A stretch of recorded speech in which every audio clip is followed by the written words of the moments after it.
अल्हम्दुलिल्लाहि रब्बिल आलमीन नहमदुहु व नस्सल्ली अला रसूलिहिल करीम बिस्मिल्लाहिर रहमानिर रहीम। मोहतरम भाई, दोस्तों, बुजुर्गों, মানুষের সুখ শান্তি সফলতা আল্লাহ কোনো বস্তুর ভিতরে রাখেন নাই, কোনো জিনিসের ভিতরে রাখেন, মাল দৌলতের ভিতরে রাখেন নাই, পদের ভিতরে রাখেন নাই, গাড়ি বাড়ির ভিতরে রাখেন নাই। কোথায় রাখছেন? আল্লাহর হুকুম মানার ভিতরে, নবীর তরিকার উপরে চলার ভিতরে, যেটাকে দিন বলে। যার জীবনে যত দিন আসবে সে অতি কামিয়াব হবে, আর যার জীবনে যত দিন কম হবে সে তো নাকাম হবে। আর যার জিন্দগিতে কোনো দিন নাই সে তো জাহান্নাম থেকে বাইরে হতে পারবে। এজন্য আম্বিয়া আলাইহিস সালামরা হেদায়েতের মেহনত নিয়ে আসতেন, মানুষ যেন হেদায়েত পায়, মানুষ যেন আল্লাহরে চিনতে পারে, আল্লাহর হুকুমের উপরে চলতে পারে, জাহান্নাম থেকে বেঁচে যায়, জান্নাতে চলে যায়। এটা ছিল নবীদের কাজ এবং নবীদের ফিকির। যারা নবীর দাওয়াত কবুল করত তারা কামিয়াব হইত, যারা অস্বীকার করত তারা ধ্বংস হয়ে। বড় বড় কওম আসছে, কেউ ব্যবসার অনেক উন্নতি, কেউ কৃষিকাজের উন্নতি, কারো শক্তি বেশি, কারো সংখ্যা বেশি, প্রত্যেকটা নাকাম হয়েছে। কেন? যে তারা নবীর দাওয়াত কবুল করে নাই। কেমন ছিলেন? সবসময় চিন্তিত, আমার কি হবে, হাসরে কি হবে, কবরে কি হবে।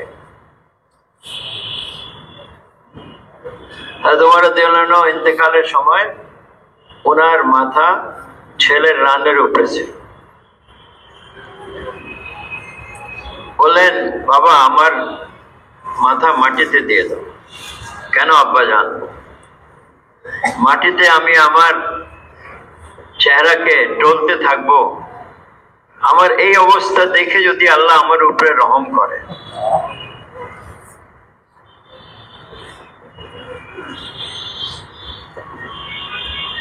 হযরত ইমাম ইবনে হাম্বল রাহমাতুল্লাহ আলাইহি বড় ইমাম ছিলেন। মওতের সময় একবার হোশ আসতেছে, একবার বেহুশ হইতেছে, আবার হোশ আসতেছে, আবার বেহুশ। যখন হোশ আসে উনি বলেন, আভি নাহি, আভি নাহি, এখনো না, এখনো না। আবার বেহুশ হয়ে যায়, আবার উঠে একই কথা বলে। তোরা ছেলেরা দাঁড়ায় ছিল চারদিকে। আব্বাজান আপনি কি বলতেছেন?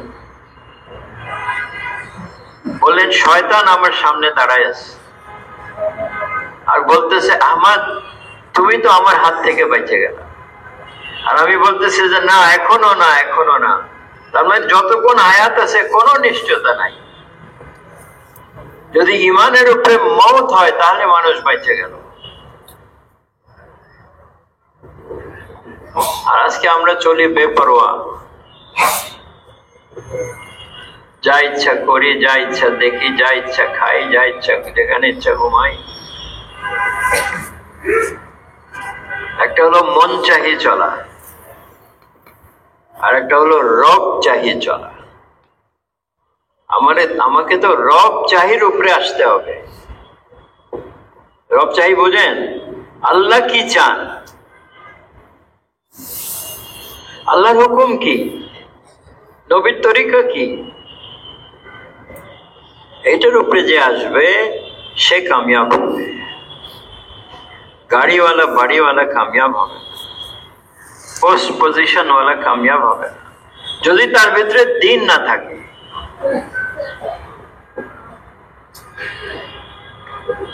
ভাই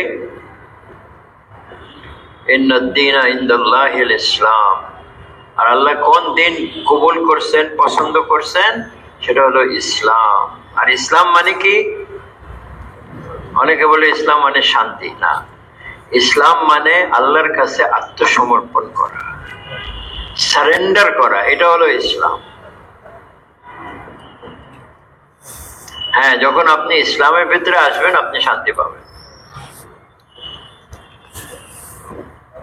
তো আজকে আমরা আল্লাহর কাছে সারেন্ডার করি না, আত্মসমর্পণ করি না। আমাদের দিন কিরকম?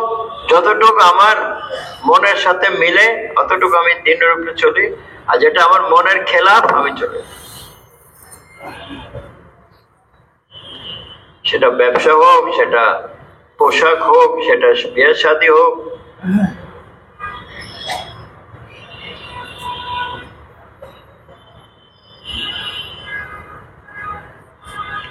হযরত আলী রাদিয়াল্লাহু আনহু রাসূল সাল্লাল্লাহু আলাইহি ওয়াসাল্লামের কাছে হযরত ফাতেমার প্রস্তাব দিলেন যে আমি ফাতেমাকে বিয়ে করতে চাই। হযরত দেখে বললেন যে তুমি কি ফাতেমার জন্য প্রস্তাব আনতে করেছো? তোমার কাছে কি মাহার আছে? ইয়া রাসূলুল্লাহ, আমি তো গরিব মানুষ, আমার কাছে কোনো টাকা পয়সা নাই।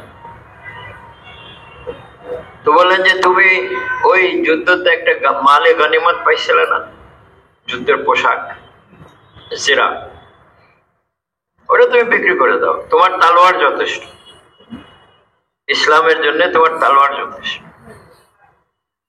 তিনি ওটা নিয়ে বাইর হলেন, কে কিনবে দেখি। উসমান রাদিয়াল্লাহুর সাথে দেখা হলো। বলে কোথায় যাও? বলে এটা বিক্রি করবো। বলে কেন? ওটা তো তোমার কাজের জিনিস।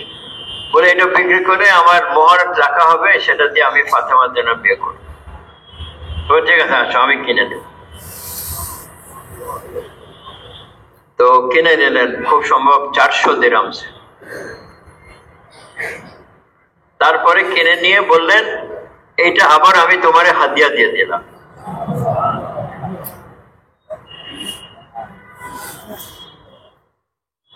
মোহরের টাকা দিলেন হুসাসামকে। হুসাসাম বেলাল রাদিয়াল্লাহু আনহু বললেন এটা থেকে কিছু টাকা নিয়ে তাদের বাসার জন্য কিছু নিত্য প্রয়োজনীয় জিনিস নিয়ে আসো, আর কিছু খেজুর টেজুর নিয়ে আসো, আর যার সাথে দেখা হয় বলো যে মুহাম্মদ সাল্লাল্লাহু আলাইহি সাল্লামের মেয়ের বিয়ে হবে মসজিদে, তোমরা যাও। মসজিদে হুজুর সাল্লাল্লাহু আলাইহি সাল্লাম হযরত আলীর বিয়ে পড়াই দিলেন ফাতেমা রাদিয়াল্লাহু আনহা। হযরত আলী রাদিয়াল্লাহু আনহু বাসা চলে গেলেন। 1-2 দিন পরে তারপর রাত্রে হুজুর সাল্লাল্লাহু আলাইহি ওয়াসাল্লাম গেলেন, ওনাদের জন্য দোয়া করলেন, আর কাজ ভাগ করে দিলেন। আলী বাইরের কাজ করবে, ফাতেমা ঘরের ভিতরে কাজ করবে।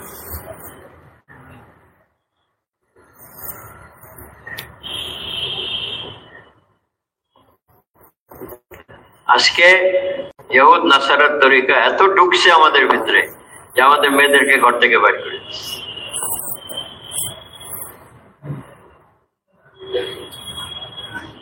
না, মেয়েরা ঘরে থাকবে। হ্যাঁ, দিনের কাজের জন্য বাইরে হবে, দুনিয়ার জন্য না। আমাদের হাজী আব্দুল মুকিত সাহেব রহমতুল্লাহ আলাইহি ছিলেন, যিনি এই মসজিদ বানাইছেন। উনি বলতেন, উনি মাসরাতের কাজ অনেক করতেন, তো বয়ানে মেয়েদেরকে বলতেন আল্লাহ তোমাদেরকে বানাইছে রানী। মেয়েরা রানী না, ঘরে থাকবে, পুরুষরা খাইটে খুঁটে খানা আনবে, কাপড় আনবে, জায়গা সবকিছু। মেয়েরা রানীর মতন ঘরে থাকবে।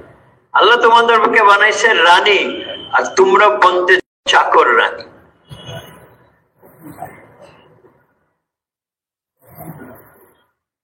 কি ভাই, যত বড় চাকরি করো, এটা চাকর রানী না? নামই তো চাকরি।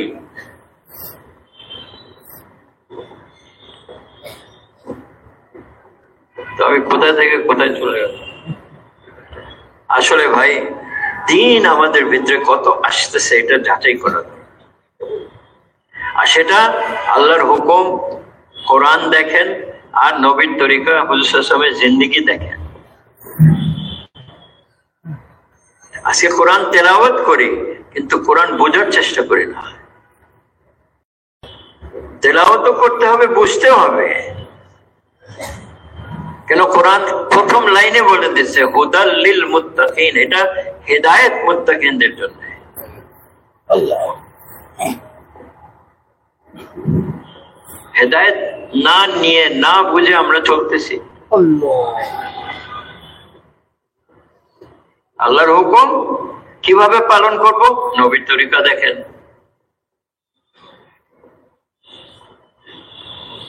সাহাবাদের জিন্দেগি দেখেন। কেন সাহাবারা হুজুর সাল্লাল্লাহু আলাইহি সাল্লামকে হুজুরের নকশে কদমে চলছে। হুজুর সাল্লাল্লাহু আলাইহি সাল্লামের এক এক সুন্নতকে আঁকড়ে ধরছে। একবার সাহাবারা যাইতেছিলেন, আব্দুল্লাহ ইবনে উমর রাদিয়াল্লাহু আনহু উনি হঠাৎ করে উনি মাথা নিচে করছে, উটের উপরে ছিলেন, আবার একটু পরে উঠে পড়ছে। ভাই এরকম কেন করলাম? বলে আমি অনেক আগে হুজুর সাল্লাল্লাহু আলাইহি ওয়াসাল্লামের সাথে যাইতেছিলাম, এখানে একটা গাছ ছিল, ওই ডালের নিচ দিয়ে হুজুর সাল্লাল্লাহু আলাইহি ওয়াসাল্লাম এরকম করছিলেন, এর জন্য আমি এটা করছি।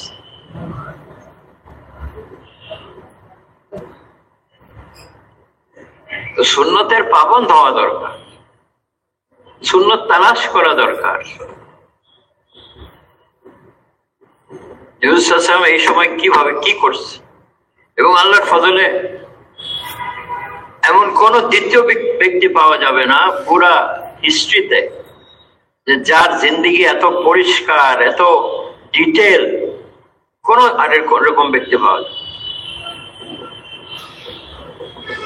সব ব্যাপারে হুজুর সাল্লাল্লাহু আলাইহি ওয়াসাল্লামের না হলে কথা আছে, না হলে নিজের আমল আছে। লা ইলাহা ইল্লাল্লাহ মুহাম্মাদুর রাসূল, আল্লাহ নবীর অনুসরণ।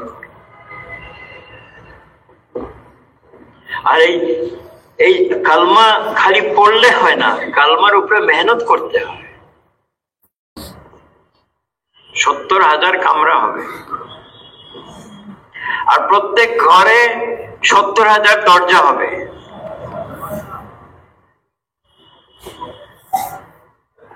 যে সবচেয়ে ছোট জান্নাত পাবে, তো বড় জান্নাতি কি পাবে চিন্তা করেন। মা তাশতাহি আনফুসাকুম, যেটা তোমার মন চায় এটা আল্লাহ দিবে। কোথায়?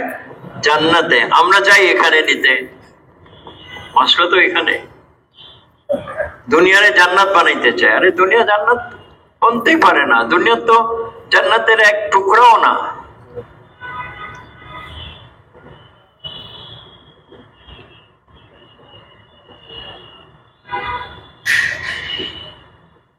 দুনিয়া বানাইতে বানাইতে মওত এসে যায়, তারপরে হায় আফসোস। ওই যে সাদ্দাত ছিল না, সে বলছে আমি জান্নাত বানাবো, কত বছর ধরে তার জান্নাত বানাই। যেদিন সে এটা দেখতে যাইবে, এক পা বাইরে এক পা ভিতরে মওত এসে গেছে।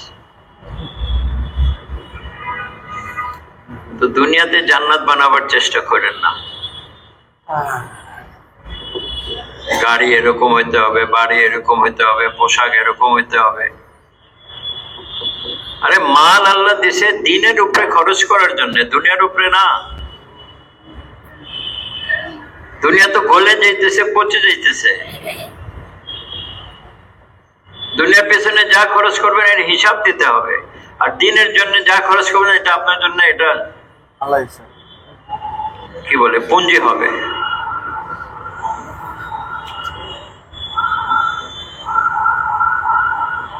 এই জন্য হুজুর সাল্লাল্লাহু আলাইহি ওয়াসাল্লামকে সাহাবারা জিজ্ঞেস করলেন, ইয়া রাসূলুল্লাহ বুদ্ধিমান ব্যক্তি কে? হুজুর সাল্লাল্লাহু আলাইহি ওয়াসাল্লাম বললেন, যে মওতকে বেশি করে স্মরণ করে আর তার জন্য তৈরি করে।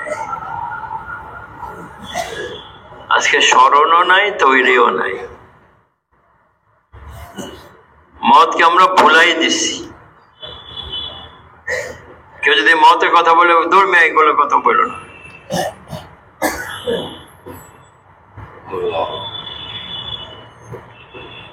একজনের খুব প্রশংসা করতেছিলেন সাহাবারা। রাসূল সাল্লাল্লাহু আলাইহি ওয়াসাল্লাম বলছেন, সে কি মৃত্যুকে স্মরণ করতো? না, ওইরকম তো দেখি নাই। তাহলে তোমরা যেভাবে ভাবতেছো সে যেরকম, অত নাশ। যে মওতকে স্মরণ করে আর তার জন্য তৈরি করে। আচ্ছা, কোনো সময় স্মরণ হয়ে যায়, কেউ মরে গেল, কবরস্থানের পাশ দিয়ে যাইতেছি, কিছু পড়লাম, তো তৈরিটা কোথায়?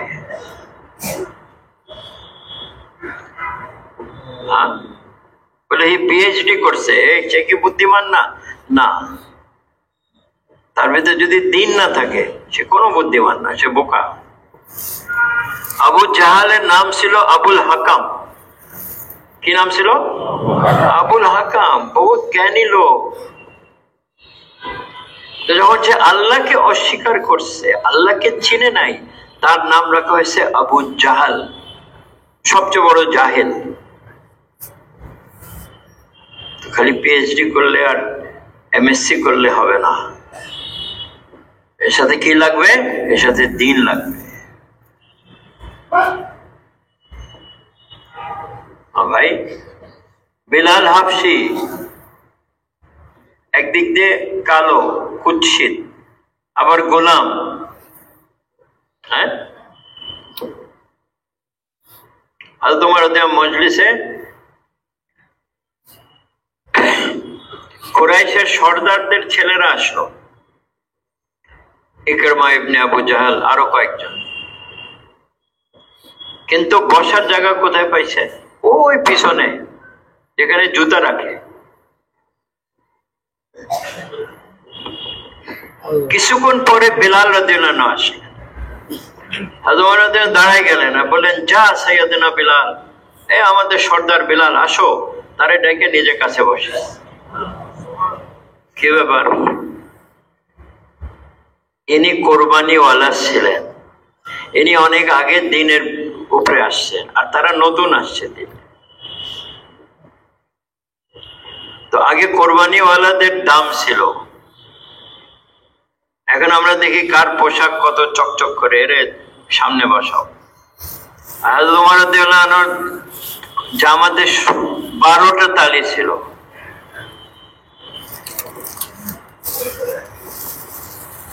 তো জিনিসে মানুষ দামি বলে না, তার ভিতরের গুণ, তার কোয়ালিটি, তার সিফত, এটাকে দামি বানায়। কার চোখে দামি? আল্লাহর চোখে দামি। হযরত ওমর রাদিয়াল্লাহু আনহু, উনি ইসলাম কবুল করছেন, উনি হয়তো 39 কি 40তম ছিলেন যিনি ইসলাম কবুল করছেন।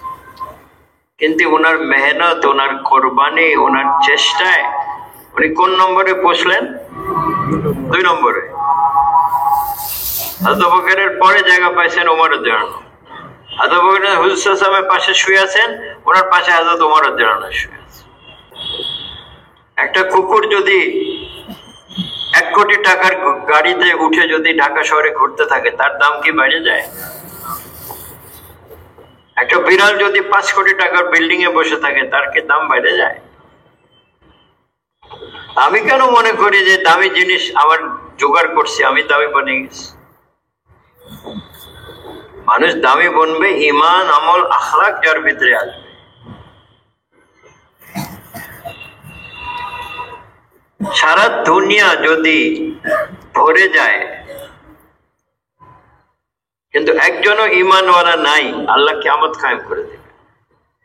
আর যখন একজন থাকবে আর সব বেঈমান, ততক্ষণ সে থাকবে দুনিয়াতে, আল্লাহ কিয়ামত কায়েম করবে।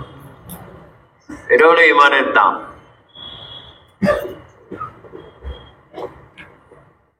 এজন্য ভাই, তাবলীগ এক মেহনত শিখাইতেছে, যে মেহনত করলে আমার ঈমান, আমল, আখলাক বনবে, আমি দামি বনতে পারবো, আমি আল্লাহকে রাজি করতে পারবো। ভাই, সে মেহনত কোনটা? সে ওই মেহনত যেটা হুজুর সাল্লাল্লাহু আলাইহি ওয়াসাল্লাম সাহাবাদেরকে দিয়ে করাইছে। মক্কা শরীফে হুজুর সাল্লাল্লাহু আলাইহি ওয়াসাল্লাম 13 বছর ছিলেন, কোনো বড় হুকুম আসে নাই। 13 বছর নবুয়তের, যখন 40 বয়স হয়েছে তারপরে নবী হয়েছে, তারপরে আরো 13 বছর মক্কা শরীফে ছিলেন। সাহাবারা যারা মুসলমান হইতেন রাসূল তাদেরকে দাওয়াতের কাজে লাগাইতেন, তাদেরকে তালিমে লাগাইতেন, জিকির আর ইবাদতে লাগাইতেন, খিদমতে লাগাইতেন। এই আমলগুলা সাহাবারা 13 বছর মক্কাতে করছেন। মার খাচ্ছেন, ধাক্কা খাচ্ছেন, তারপরেও জমে আছে। কিন্তু যখন এরকম অবস্থা হলো যে আর পারতেছেন না দিনের কাজ করতে, কুরাইশদের অত্যাচার অনেক বেড়ে গেছে, তো আল্লাহ পাক হিজরতের হুকুম করলেন। সাহাবারা ঘর বাড়ি, পিঠা, চাকরি, ব্যবসা, আত্মীয় স্বজন একমাত্র দিনের জন্য ছেড়ে মদিনায় গেছে। আর মদিনা থেকে এটা বলেন নাই যে এখন আমরা একটু জিরাই নি। মদিনাতে গিয়ে দাওয়াত তালিম, এটাকে বলে আমালে দাওয়াত। আমালে দাওয়াতে তো ব্যস্ত ছিলেনই, তার সাথে কি হলো যে এখন আল্লাহ রাস্তা বাইরো, খুরুজ ফি সাবিলিল্লাহ।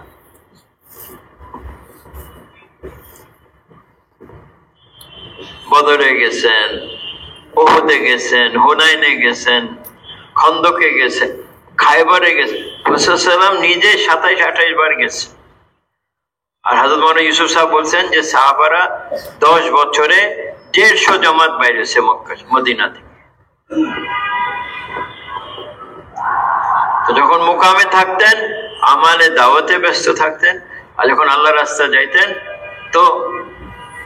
তো দাওয়াত দিতে, বাধা পাইলে যুদ্ধ করতেন। আর ওখানে গিয়ে আমালে দাওয়াত কায়েম করতেন। মক্কা শরীফে পুরুষ মেয়েরা একসাথে কাজ করতেন। ওই সময় পর্দার আয়াত নাজিল হয়নি। মদিনাতে যখন পর্দার আয়াত নাজিল হয়েছে তো পুরুষরা মসজিদে আর সাহাবিয়ারা নিজে নিজের ঘরে, একই আমল। যারা দূর থেকে মদিনা থেকে আসতো নতুন মুসলমান দিন শিখতে, তো পুরুষ হলে মসজিদে শিখতো, মেয়েরা হলে সাহাবাদের ঘরে শিখত, সাহাবিয়ারা শেখাইতেন। আজকে মসজিদ খালি আর ঘরগুলোর কি অবস্থা, এটাতে আমি আর আগে যাইতেছি না।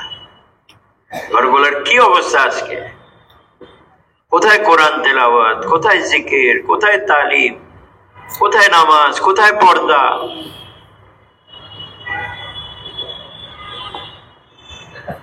আমেরিকা থেকে যদি 50 জন নতুন আমেরিকান মেয়েরা আসে যে আমাদেরকে দিন শিখাও, তোমরা মুসলমান, আমরা কয়টা ঘরে ওদেরকে দিতে পারবো বলেন যে হ্যাঁ এই ঘরে যাও তুমি দিন শিখতে পারবো?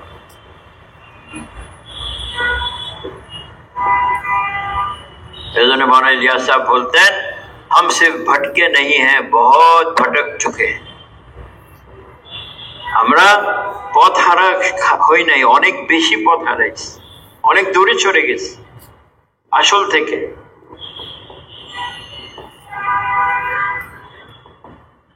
এজন্য ভাই আমার জিন্দেগিতে আমি দিন যদি আনতে চাই তাহলে দিনের মেহনত করতে হবে। আপনি যদি আপনার দোকান থেকে লাভ অর্জন করতে চান তাহলে আপনাকে দোকানের মেহনত করতে হবে। যদি জমি থেকে আপনি ভালো ফসল আনতে চান এর উপরে মেহনত করতে হবে। আজকে দুনিয়ার মেহনত তো চালু আছে, দিনের মেহনত বন্ধ। দাওয়াত নাই, তালিম নাই, জিকির নাই, ভালো ভালো সাথীদের ঘরে তালিম হয় না। একবার চিল্লা 3 চিল্লা দিয়ে না ঘরে তালিম, না জামাতের এহতেমাম,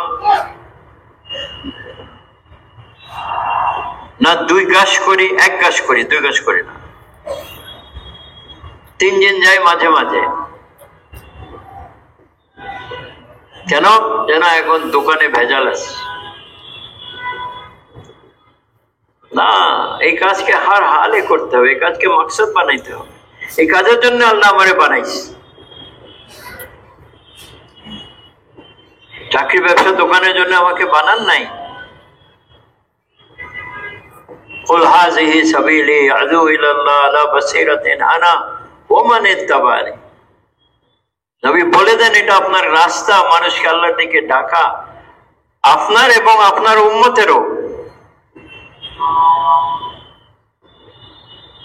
তো নবী দাওয়াত দিতেছেন, নবী দাওয়াত দিয়ে চলে গেছে, আর আমরা পরে যারা উম্মত আসছে আমরা আর দাওয়াত দিই না।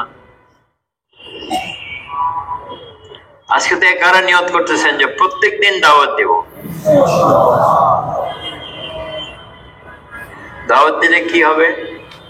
দাওয়াত দিলে ঈমান বাড়বে। দাওয়াত না দিলে কি হবে? ঈমান ওই জায়গা থাকবে না, কমতে থাকবে। আর কি হবে দাওয়াত দিলে? গলত ইয়াকিন সহি হবে। হ্যাঁ, আজকে তো ইয়াকিন গলত। নামাজ পড়ি, রোজা রাখি, কিন্তু ইয়াকিন গলত। আমার দোকান না হলে তো শেষ, আমার চাকরি না হলে তো শেষ।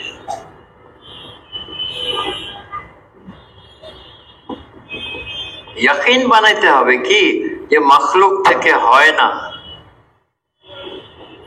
ইব্রাহিম আলাইহিস সালামের কাছে ফেরেশতারা আসলো, আমরা আপনার সাহায্য করতে আসছি, লাগবে না। কেন লাগবে না? ফেরেশতারাও মাখলুক। কি ভাই, ফেরেশতারা কি মাখলুক না? তো ওনার ইয়াকিন বনা ছিল মাখলুক থেকে কিছু হয়। ছোট্ট দোয়া করছে, হাসবুনাল্লাহু ওয়া নি'মাল ওয়াকিল, আমার জন্য আল্লাহ যথেষ্ট। তো এই দোয়ায় না আগুন নিভাই দিস।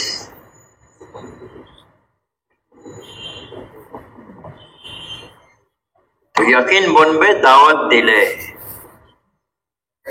যত বেশি আমি বলবো মাখলুক থেকে হয় না, আল্লাহ থেকে হয়, তো সহি ইয়াকিন আমার দিলের ভিতরে আসবে।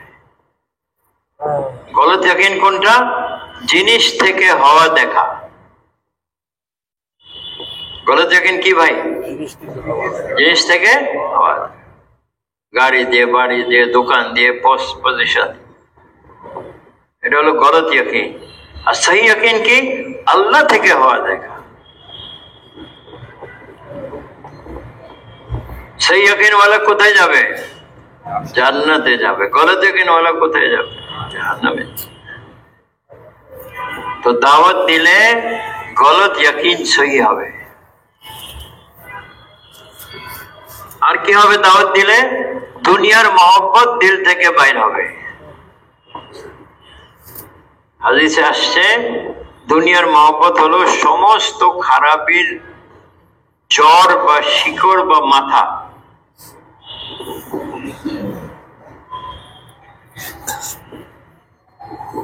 তো দুনিয়ার মহব্বত নিয়ে চাকরি করি, ব্যবসা করি, দোকানদারি করি, নামাজ পড়ি, রোজা রাখি, দুনিয়ার মহব্বত দিলে।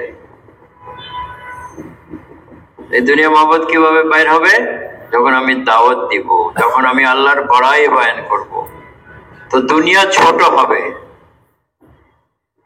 হ্যাঁ, তারপরে দুনিয়া দিল থেকে বাইর হবে, তারপরে আল্লাহ আল্লাহ রসুলের মহব্বত দিলে বসবে। এখন তো দিলে দুনিয়া বসে রাখছে, আল্লাহ রসুল আসবে না। আপনার বোতলে নাপাকি আছে, পিসাব আছে, এর ভিতরে কেউ মধু দিবে? কি করতে হবে মধু নেওয়ার জন্য? নাপাকি বাইর করেন, এটাকে পরিষ্কার করেন, তারপরে মধু আসবে। তো দুনিয়ার নাপাক মহব্বত দিলে রাখছি, কোনোদিন আল্লাহ আল্লাহ রসুলের মহব্বত আসবে না। আর যখন দাওয়াত দিতে থাকবো, আল্লাহ বড়, আল্লাহ করেন, আল্লাহ থেকে হয়, তো দুনিয়া দিল থেকে বাইরে হবে, আর আল্লাহ আল্লাহ রসুলের মহব্বত দিলে আসবে। আর কি হবে দাওয়াত দিলে? আল্লাহর সাথে খাস সম্পর্ক হবে। দায়ের সাথে আল্লাহর খাস সম্পর্ক আছে। মুসা আলাইহিস সালাম বনি ইসরাইল কওমকে বাইর করে নিয়ে আসলেন মিসর থেকে। সকালে দেখলেন সামনে নদী, পিছনে ফেরাউনের লস্কর, সামনে মওত, পিছনে মওত। বনি ইসরাইল কওম কি বললো? আমরা তো শেষ হয়ে গেছি, হায় আমরা শেষ হয়ে গেছি। মুসা আলাইহিস সালাম কি বললেন? কাল্লা ইন্না মাইয়া রাব্বি সায়াহদিন, হইতে পারে না আমার আল্লাহ আমার সাথে আছে। এটা হলো খাস সম্পর্ক। মানে ইসরায়েল কম মুসলমান ছিল, কিন্তু তারা দায়ী ছিল না। গারে সুরে যখন হুজুর আবু বকরের লুকায় আছেন, তো কাফেররা তালাশ করতে করতে গুহার মুখে চলে আসে, মুখের উপরে চলে আসে। বললেন, ইয়া রাসূলুল্লাহ, ওরা নিচে তাকালে তো আমাদের দেখে ফেলবে। হুজুর কি বললেন? এ আবু বকর, ঘাবড়ায়েন না, আল্লাহ আমাদের সাথে আছে। লা তাহজান ইন্নাল্লাহা মা'ানা, আল্লাহ আমাদের সাথে আছে। ওখানে মুসা আলাইহিস সালাম কি বললেন? আমাদের সাথে বলেনি, কি বললেন? আল্লাহ আমার। এখানে হুজুর বলতেছেন আমার সাথে, আমাদের সাথে। কেন? ওখানে মুসা আলাইহিস সালাম একা দায়ী ছিলেন, এখানে নবীও দায়ী, উম্মতও দায়ী।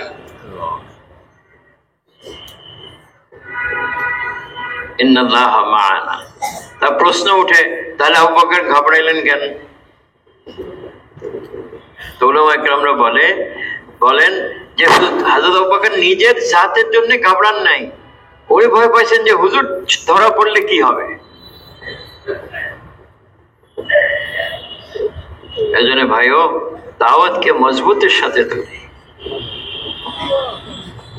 কোনদিন এরকম না যায় যে আমি কাউকে দাওয়াত দিই নাই। আর যদি কোনোদিন এরকম হয় তো ঘরে এসে বিবিরে দাওয়াত দেন। আর বিবি সাহেব যদি ঘুমায় থাকে তো নিজেরে দাওয়াত দেন, তোকে মরতে হবে, আল্লাহর সামনে দাঁড়াইতে হবে, কি নিয়ে যাবি?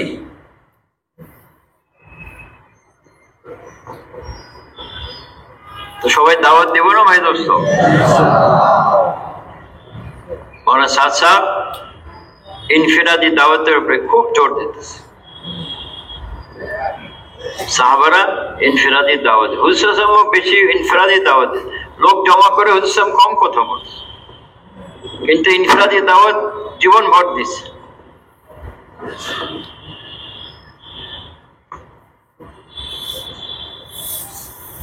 আল্লাহু আকবার। আর কি? দাওয়াত দিলে ঈমান বনবে, আর ঈমান মজবুত হলে আমল সহি হবে। এজন্য নামাজকে ঠিক করি, ইলম হাসিল করি, আল্লাহর জিকির।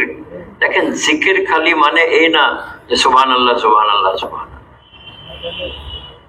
জিকিরের মানে হলো স্মরণ, আল্লাহকে ইয়াদ করা, আল্লাহকে মনে রাখা।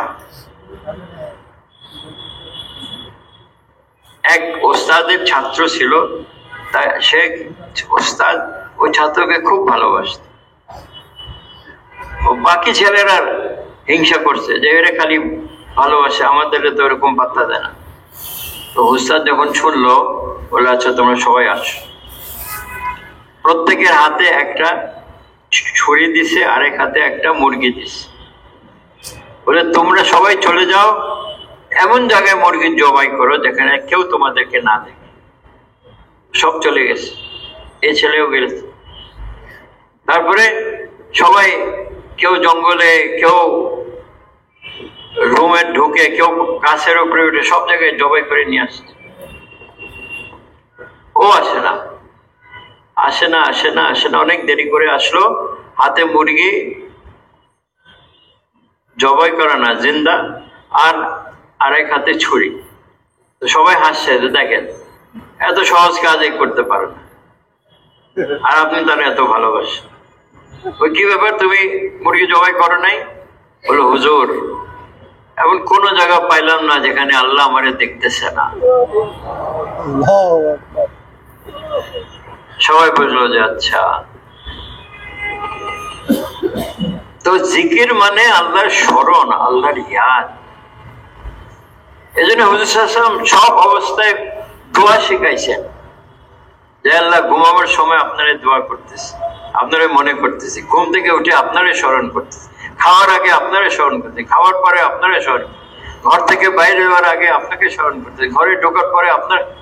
প্রত্যেক মানে এমন কোনো মৌকা নাই যে আল্লাহ দোয়া শেখায়, হুসাম দোয়া শেখায় না, যেন আমাদের ভিতরে হাকিকি জিকির আসে। ভাই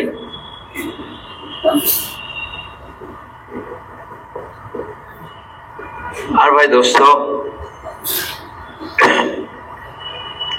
আমল তো সবাই করে, কিন্তু আমার আমলের ভিতরে ইখলাস কি পরিমাণ আসছে এটা কে যাচাই করে?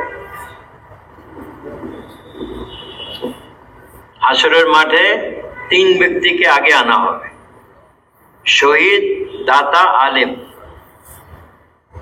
প্রত্যেকে জিজ্ঞেস করা হবে তোমরা কি করছো? বলে আল্লাহ আপনার জন্য করছি।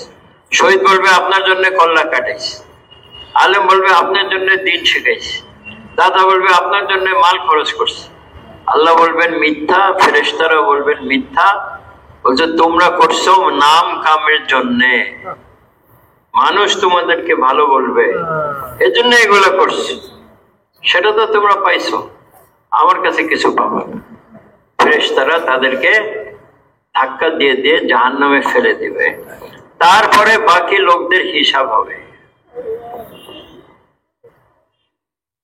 ভাই এখন আমরা দেখি আমার নামাজে কতটুক ইখলাস আছে, আমার ব্যবসাতে কতটুক ইখলাস আছে, আমার রোজাতে কতটুক ইখলাস আছে, আমার তাবলীগে কতটুক ইখলাস আছে।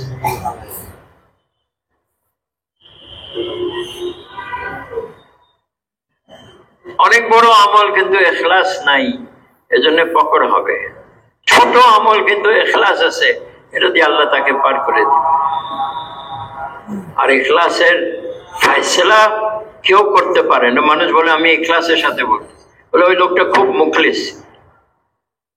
মৌলানা ইনামুল হাসান সাহেব রহমতুল্লাহ বলতেন ইখলাসের ফয়সালা হাসরের মাঠে আল্লাহ করবে, কে মুখলিস কে মুখলিস না। শয়তান বলছিল আমি তো জাহান্নামে যাইতেছি, আদমের সন্তানদেরকে নিয়ে আমি জাহান্নামে যাব, আদমের সন্তানদেরকে নিয়ে যাব আমি জাহান্নামে। আল্লাহ কি বলছিলেন? আমার মুখলিস বান্দাদেরকে নিতে পারবো না। যাদের ভিতরে ইখলাস আছে তাদেরকে নিতে পারবো। এজন্য আমাদের একটা নম্বরই হলো তাহসিয়ে নিয়ত। নিয়তকে খালিস করার চেষ্টায় লাগে থাকো, যেন নিয়ত খালিস হয়, নিয়তে কোনো ভেজাল না থাকে। ভাই তো ইখলাস ওয়ালা পার পাবে। আর ভাই দোস্ত, জান আর মাল কে দিছে? জান আর মাল যদি আল্লাহ দিয়ে থাকেন, তাহলে আল্লাহ যেভাবে চান সেভাবে খরচ করি। জানের মালিক আমি না, মালের মালিক আমি না, এগুলা আমাকে আমানত স্বরূপ দেওয়া হয়েছে। ভাই আপনাকে কেউ 1 লাখ টাকা দিচ্ছে, ভাই আমি বিদেশে যাচ্ছি, আপনি টাকাটা রাখেন। হ্যাঁ, আমি যদি কাউরে পাঠাই সেটা আমি লিখে দিব, ওই পরিমাণ তারে দিয়ে দিই। কারণ ভাই আসে বললো আমারে 10,000 দেন, দিবে। আরেকজন আসলো এত টাকা দেন, দিল। কিন্তু সে কি নিজে এই টাকা খরচ করতে পারবে? যে একটু ব্যবসায় লাগাই দিও তো পরে আসবে। সে যদি নিজে খরচ করে এটা খেয়ানত হবে। কি হবে ভাই? খেয়ানত হবে। আর খায়েন জান্নাতে যেতে পারবে না। তো আল্লাহ যে আমারে মাল দিচ্ছে এটা আমানত, আমি মন মতন খরচ করতে পারবো না। কি দেখতে হবে? আল্লাহ কিভাবে বলছেন, রাসূল সাল্লাল্লাহু আলাইহি ওয়াসাল্লাম কিভাবে করছেন, সাহাবারা কিভাবে করছেন, তাহলে আমি আমানতদার হব। আর যদি মন মতন খরচ করি তাহলে আমি খায়েন হব। ঠিক এরকম জান আল্লাহ দিচ্ছেন আমাকে আমানত স্বরূপ। আমি মনে করছি জান আমার যেখানে ইচ্ছা লাগাই, মাল আমার যেখানে ইচ্ছা খরচ করি না। এটা বহুত বড় ভুল ধারণা। জান সাহাবারা কোথায় লাগাইছে? 4 থেকে 6 মাস আল্লাহ রাস্তা লাগাইছে, তো আমরা আল্লাহ রাস্তায় লাগাই। বাকি সময় যখন মদিনায় থাকতেন কোথায় লাগাইতেন? কিছু সময় চাকরি ব্যবসাতে দিতেন, কিছু সময় মসজিদে দিতেন, রাত্রে কিছু সময় বিবি বাচ্চাদেরকে দিতেন, কিছু সময় মসজিদে দিতেন। এই তরতিবের উপরে আমাদেরকে আসতে হবে। কেন? সাহাবাদের জিন্দেগি দেখে আল্লাহ রাজি হয়ে গেছে। আজকে আমরা কত সময় দিই মসজিদে, কত সময় দিই? ইহুদ নাসারা 10-12 ঘন্টা বাজারে দেয়, আমরাও দিতেছি না ভাই। মসজিদ ওয়ালা বনি। হুসাইনের কাছে যখন সাহাবারা শুনছেন যে দুনিয়াতে সবচেয়ে প্রিয় জায়গা আল্লাহর কাছে হলো মসজিদ, আর সবচেয়ে অপছন্দনীয় জায়গা হলো বাজার, তো সাহাবারা বাজারে কম সময় দিতেন, মসজিদে বেশি সময় দিতেন। আমরাও শুনছি, আমরা শুনছি না? আমরা বেশি সময় কোথায় দিই? ব্যাপারটা কি? ইয়াকিন বনে নাই, আল্লাহর কথা হক, নবীর কথা সত্য, এই ইয়াকিন বনে নাই। সাহাবাদের ইয়াকিন বনা ছিল, আল্লাহ বলছেন। ইয়াকিন মানে দাওয়াত দিলে, দাওয়াত দিনা কিভাবে ইয়াকিন বনে? আজকে থেকে বেশি সময় মসজিদে কারা লাগাবে? নিয়ত করেন, একদিনে হবে না, কিন্তু আমাদের বড়রা বলে কমসে কম 2.5 ঘন্টা তো দাও, এরপরে আস্তে আস্তে বাড়ো। 2.5 ঘন্টা থেকে 3 ঘন্টা, 3 ঘন্টা থেকে 4 ঘন্টা, 4 ঘন্টা থেকে 6 ঘন্টা, কমসে কম 8 ঘন্টা লাগাই। নিজামুদ্দিন আজাদরা বলতেছেন 8 ঘন্টা চাকরি ব্যবসাতে দাও, 8 ঘন্টা বিবি বাচ্চারে দাও, 8 ঘন্টা তাবলিগে দাও। কারা নিয়ত করতেছেন এই তরতিবে? চেষ্টা করি, দোয়া করি, আল্লাহ তৌফিক দিলে হয়ে যাবে ভাই। তো যখন মুকামে থাকবো ভাই মসজিদে সময় দিব, আর যখন আল্লাহ রাস্তায় যাব তো 4 থেকে 6 মাস। এখন নিজামুদ্দিনের দাওয়াত চিল্লার না,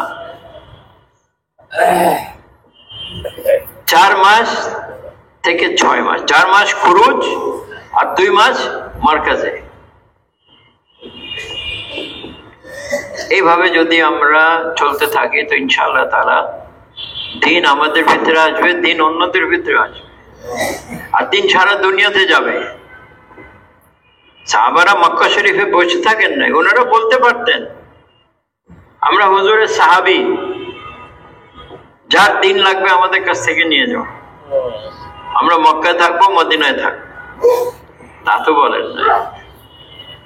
অঞ্চল দুনিয়ার কোনায় কোনায় চলে গেছে। হযরত উকবা বিন নাফি রাদিয়াল্লাহু আনহু ওনার ঘোড়া আটলান্টিক মহাসাগরের তীরে নামাইছেন, আর বলছেন আল্লাহর কসম যদি আমি জানতাম যে এই সমুদ্রের ওই পারে মানুষ বাস করে আমি ওখানেও যাইতাম।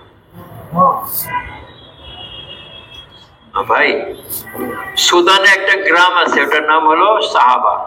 তো ভাই এটার নাম সাহাবা কেন? বলে এখানে 50 জন সাহাবার কবর আছে। তো সাহাবারা তো সারা দুনিয়াতে কবর বানাইছে। সাহাবারা আল্লাহর রাস্তায় বলে যে আরব দেশে 10-12 হাজার বা 15 হাজার সবচেয়ে বেশি কবর সাহাবাদের পাওয়া যায়। বাকি কবর কোথায় গেল? 1.25 লক্ষ তো একত্র হয়েছিলেন আরাফাতে, 1 লাখ কি 1.25 লাখ।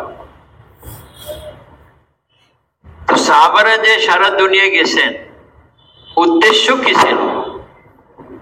দুনিয়া কামানো, ব্যবসা, চাকরি, বিয়ে শাদী? একটা নিয়ত ছিল যে দুনিয়াতে দিন জিন্দা হবে, আলাই কালামাতিল্লাহ, কালামা বুলন্দ হবে। এটা ছাড়া আর কোনো নিয়ত ছিল না। এবং যার কারণে ওনারা কামিয়াব হয়েছেন। ভাই, এক সাহাবী 27 বছর পরে মদিনা আসছে। কত বছর? তো মসজিদে নববীতে 2 রাকাত নামাজ পড়ছে। এক কিনারে দেখলেন এক নওজোয়ান খুব সুন্দর বয়ান করতেছে। মনে মনে ভাবলেন, আমার তো একটা বাচ্চা রেখে গেছিলাম ছোট, সে এরকমই তার বয়স হবে। তো উনি মজলিসের শেষে বাসায় দিকে আসলেন। দরজার উপরে দেখলেন ওই নওজোয়ানও এসে গেছে। নওজোয়ান বলতেছে, বড় মিয়া তুমি এখানে কি চাও? বড় মিয়া বলতেছে, তুমি এখানে কি চাও? এটা আমার বাসা। বলে, এটা আমার বাসা। তো জোরে জোরে যখন দুইজনের আওয়াজ ঘরে তার বিবি শুনছে, তো বলছে, বাবা এটা তোমার আব্বা, দুজনই ঘরে আস। 27 বছর পরে। তো সাহাবারা আমাদের মতন দিন গুনতেন না যে 40 দিনের কয়দিন বাকি আছে আর 4 মাসের কয়দিন বাকি আছে। যার যেখানে মাশওয়ারা হইতো ওখানে চলে যায়। আর ঘরে বিবিদেরকে বলে যেতেন, আল্লাহ রাস্তা যাইতেছি, শহীদ হয়ে গেলে জান্নাতে দেখা হবে, আর বাইচে থাকলে আইসে তোমার সাথে দেখা। এই জন্য ভাই, সাহাবারা কোনো ওজোর দেখাইতেন না। ছোট বড়, গরিব ধনী, সব আল্লাহ রাস্তা। আর যারা যাইতে পারতেন না, ঘোড়া নাই, সাওয়ারি নাই, হাতিয়ার নাই, তো ওনারা ঘরে ফিরে যাইতেন কাঁদতে কাঁদতে যে আমি আল্লাহ রাস্তা যেতে পারি। এই জন্য ভাই, দোস্ত বুজুর্গ, হযরত মাওলানা ইলিয়াস সাহেব রহমতুল্লাহ কাজ দুনিয়াতে চালু করছেন, 100 বছর হয়ে গেছে। এটা ওনার ইখলাসের বরকত যে এই কাজ ঠিক ওই রকম চলতেছে এবং সারা দুনিয়াতে পৌঁছে গেছে। কোথা থেকে চালু হয়েছে? নিজামুদ্দিন মার্কাজ, দিল্লি থেকে। নিজামুদ্দিন কারা কারা গেছেন দেখেন, হাত তুলেন দেখি। আচ্ছা, কিছু তো গেছে। কাদের নিয়ত আছে যাওয়ার? হ্যাঁ, বারবার যেতে হবে, খালি একবার গেলে হবে না। হ্যাঁ, যেখান থেকে কাজ শুরু হয়েছে আর যেখান থেকে আজ পর্যন্ত হিদায়েত এবং কাজের উসুল আমাদের পাইতেছি। এবং আমাদের সামনে ইজতেমা 7, 8, 9 ফেব্রুয়ারি। সবাই আসবেন তো? খালি একলা আসলে হবে না, জামাত বানায় বানায় আসে। প্রত্যেকে নিজের জামাত তৈরি করে, ঠিক আছে না? আর নতুন লোকদেরকে এখনো সময় আছে, 3 দিন লাগায় আনেন, তাহলে সে ইজতেমা থেকে বেশি ফায়দা পাবে। আর নাহলে ঘোরাঘুরি করবে। আমরা চাই আমলওয়ালা ইজতেমা। আমল হলে আল্লাহর তরফ থেকে খায়রের ফয়সালা।